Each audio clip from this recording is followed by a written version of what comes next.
కష్టం వచ్చినా నష్టం వచ్చినా ఇబ్బందులు వచ్చినా ఏదొచ్చినా ఎదుర్కొని నిలబడ్డ నేను ఈరోజు మీ అందరి ఆశీర్వాదంతో తెలంగాణ రాష్ట్రానికి రెండవ ముఖ్యమంత్రిగా అత్యంత చిన్న వయసులోనే ఈరోజు ఈ బాధ్యత నాకు వచ్చింది.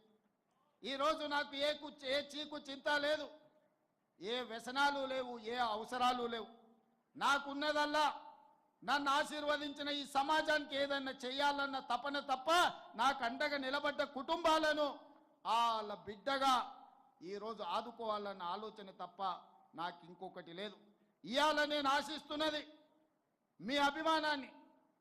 మీ అభిమానంతో గుండెల్లో పెట్టుకుంటే మీకోసం నిరంతరం పనిచేస్తా, 24 గంటలు పనిచేస్తా, మీ అభివృద్ధిలో భాగస్వామిని అవుతా.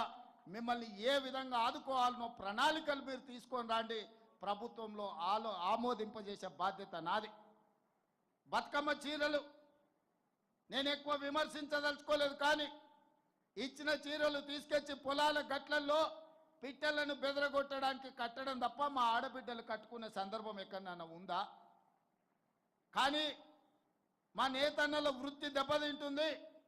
వాళ్ళకు అంతకుముందు ప్రభుత్వం ఆర్డర్లు ఇచ్చింది, ఈ ప్రభుత్వం వచ్చింది అని ఆపితే అప్రతిష్ట పాలవుతామని చెప్పి మా ప్రిన్సిపల్ సెక్రటరీ గారు, మా ఎరావత్ అనిల్ గారు, అదేవిధంగా మా తుమ్మల నాగేశ్వరరావు గారు నా దృష్టికి వచ్చారు.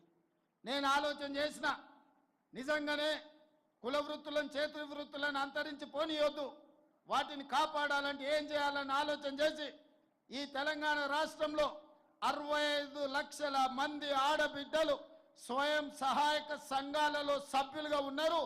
ఆడబిడ్డలకు ప్రత్యేకంగా చీర సారే పెట్టే సాంప్రదాయంలో ఒక్కొక్కరికి 2 మంచి చీరల్ని ఇద్దాం. తుమ్మలన్న 1,30,00,000 చీరలు మా పద్మశాలి సోదరులకు ఆర్డర్ ఇవ్వండి. ఖర్చు ఎంతైనా పర్వాలేదు, ఖర్చుకు వెనకాడకండి. ఆనాడు బతుకమ్మ చీరలకు 250 రూపాయలు ఖర్చు పెడితే నాకు తెలిసి ఈరోజు 500 నుంచి 600 రూపాయలు ఆ చీర మీద పెట్టుబడి పెట్టి ఈరోజు మనం 600 కోట్ల రూపాయల ఆర్డర్స్ ఈరోజు పద్మశాలి సోదరులకు ఇవ్వడం జరిగింది. కరెంటు బిల్లులు, బతుకమ్మ చీరల బకాయిలు, వేములవాడలో యాన్ డిపో, అదేవిధంగా మీకు సంబంధించిన బకాయిలను, ఇన్సూరెన్స్లను అన్నిటిని కూడా గత ఆగస్టులోనే మీ సమావేశానికి వచ్చినప్పుడు నిర్ణయం తీసుకోవడం జరిగింది. ఇక ఈరోజు ఈ సమావేశం బలహీన వర్గాలకి వేదిక మీద నుంచి మా పద్మశాలి సోదరులకే కాదు, బలహీన వర్గాలకు నేను విజ్ఞప్తి చేయదలుచుకున్నా. మిత్రులారా, ఆనాడు బ్రిటిషర్స్ అధికారంలో ఉన్నప్పుడు 1931లో కులగణన జరిగింది. 1931లో కులగణన జరిగితే మళ్ళీ శ్రీమతి ఇందిరాగాంధీ గారు ఉన్నప్పుడు 1979లో బలహీన వర్గాలకు రిజర్వేషన్లు ఇవ్వాలి, వాళ్ళని ఆదుకోవాలని మండల్ కమిషన్ని ఆ రోజు కాంగ్రెస్ పార్టీ ఇందిరమ్మ రాజ్యంలో మన వాళ్ళు నిర్ణయం తీసుకున్నారు.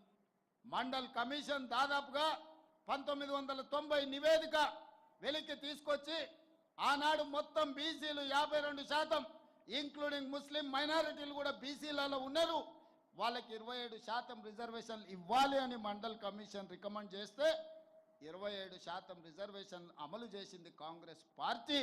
బలహీన వర్గాలకు అండగా నిలబడ్డది కాంగ్రెస్ పార్టీ. అదేవిధంగా 2011లో సోనియా గాంధీ గారి నాయకత్వంలో దేశం మొత్తంలో కులగణను చేసిండ్రు. ఆ నివేదిక ఇచ్చే లోపల 2014లో ప్రభుత్వం మారింది. నరేంద్ర మోడీ గారు ప్రధానమంత్రి అయినరు.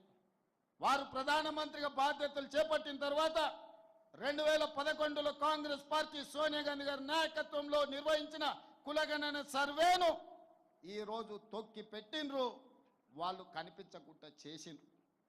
అలాంటిది రాహుల్ గాంధీ గారు భారత్ జోడో యాత్ర సందర్భంగా బలహీన వర్గాల యొక్క కష్టాలను నష్టాలను చూసి కాంగ్రెస్ పార్టీ తెలంగాణ రాష్ట్రంలో అధికారంలోకి వచ్చిన ఎంబడే కులగణను చేస్తామని ప్రజలకు మాట ఇచ్చిండ్రు. బలహీన వర్గాలు గాంధీ కుటుంబాన్ని నమ్మిండ్రు. ఎందుకంటే తెలంగాణ ఇస్తామని చెప్పి ఎన్ని కష్ట నష్టాలు ఎదురైనా తెలంగాణ రాష్ట్రాన్ని ఇచ్చిన కుటుంబం, దేశానికి స్వతంత్రం తెచ్చిన కుటుంబం కాబట్టి రాహుల్ గాంధీ గారిని తెలంగాణ ప్రజలు నమ్మి ఆశీర్వదించిండ్రు. అందుకే ఈరోజు రాహుల్ గాంధీ గారి మాట ప్రకారం మొదటి సంవత్సరంలోనే తెలంగాణ రాష్ట్రంలో కులగణను పూర్తి చెయ్యాలి అని పక్కడ్బందీగా పక్క రాష్ట్రాలలో అన్ని నిర్ణయాలను సమీక్షించి పక్కడ్బందీగా ఈరోజు తెలంగాణ రాష్ట్రంలో కులగణన చేసి దాదాపుగా 56.33% బలహీన వర్గాల లెక్క తేల్చినాం. ఇవాళ నేను లెక్క తేలిస్తే తప్పుల తడక అని కొంతమంది వితండవాదం చేస్తున్నారు.